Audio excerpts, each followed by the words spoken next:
Good afternoon, fellow traders. It's Black Coffee Trader coming down Friday afternoon. Almost too late here to do my recap from today, March 20th. Very uneventful day for me. I was pretty away from the markets, honestly. Basically a break-even day, down 20 bucks. Had one good trade today and a couple of break-evens and one losing trade. So taking it very slowly. I am no longer copy trading. I'm going to trade these accounts one by one by one and slowly try to get them build up back up. And so had a break-even trade on account number 103 and then a full loss. And so we put that account on the shelf and we traded 104, had a break-even trade and then a full winning or a winning trade. A little bit disappointing, but anyway, I'll talk through that in just a minute. So yeah, just a short little day. In fact, I think it might be just easier if I just go and just show you the trades here. So this was the first trade of today, the trades of today on account 103. I was really looking for a break and retest below low of day from yesterday. I wasn't really excited about the market opening within yesterday's range, and it looked like we might just hold and push higher into the middle of yesterday's range, which was not exciting to me. And then we finally got this move down. And on this retest, I was looking for a short out break even on the first trade. And then on the second trade, entered again. I just felt like, man, this looks like this is rejecting. And literally got stopped to the wick. Zoom in here and you can see how nasty this was. Just to the wick stop out right there. I don't know how well you can see that, but that's the wick stop.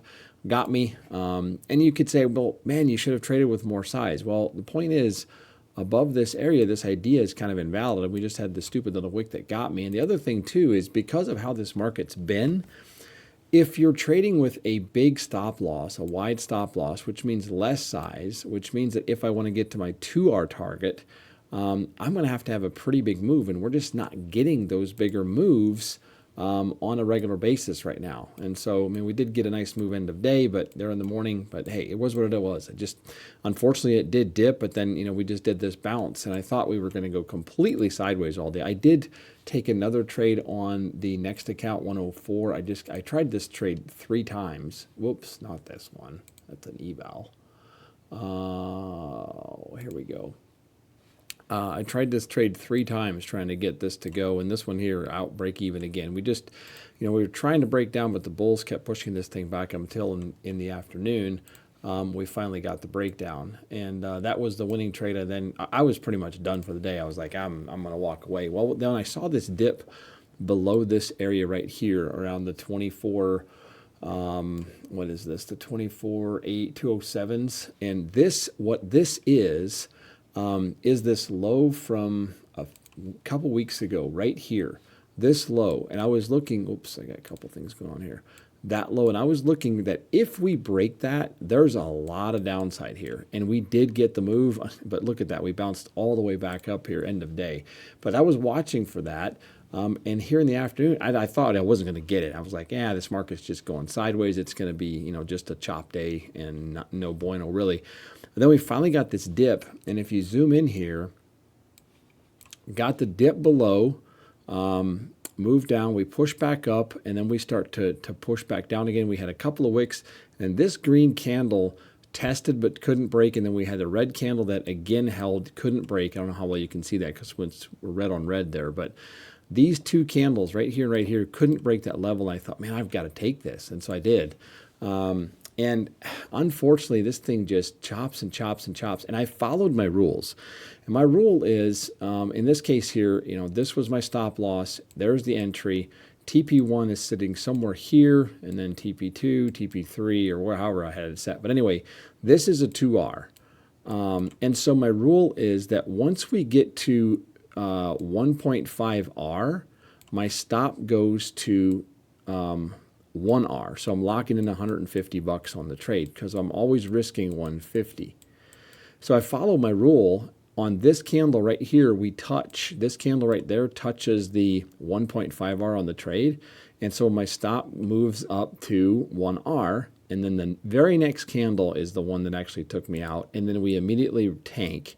And that really should have been about a $420, $430 trade. So a little bit sad that I missed that. But man, if you try to second guess your rules all the time, and I've done that way too often, it just ends up burning you. And we just can't pick the right, I don't know what I want to call it. We can't just set one rule and it's always going to work correctly or exactly the way we want it. I mean, the reason I set this rule up is initially I would go into a trade looking for 2R for half, selling half the position at the 2R mark, and then I would go from there. Well, and what often happened is a trade would go in my favor and would not quite get to 2R and come all the way back up and stop me out. And I hated that.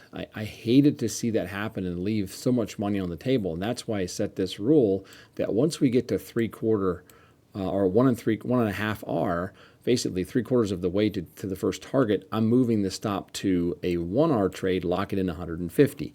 And so really what this does is it's safe. The way I'm trading this, it really makes that I have a very nice positive R factor on my trade. So basically if I find winning trades, I'm going to make money. If I find a lot of losers, it just is what it is, and that's the way it's been recently. But anyway, it was a good trade. It was an okay trade. Just unfortunate that I missed out on what should have been a pretty big trade there. But hey, it is what it is. Had the big move, we kind of rebounded, and so on and so forth. So, but anyway, that's where the day ended. And again, just taking it slow and careful, up 20 or down $20. So break even day, we'll call it, and we move on. So taking a quick look at TradeZella, I'll show you that. Here's today, 25% win rate, 1 for 4, 2.6 average win to loss. The winner 146 after commissions. The average losers were 55. So, yeah, 4 trades and out with a small losing day, and we'll call it a week. And we'll be back at it next week. So, on the weekly numbers on the Excel sheet here, where you can see the accounts. I mean, these 2 accounts only traded one day, up 180 apiece. And lost these 2 on Wednesday, being a little bit of a degenerate, and then having one losing a full loss here, and then a winning trade here. So weak, but just taking it slow and just being careful. And I think that's the right move right now.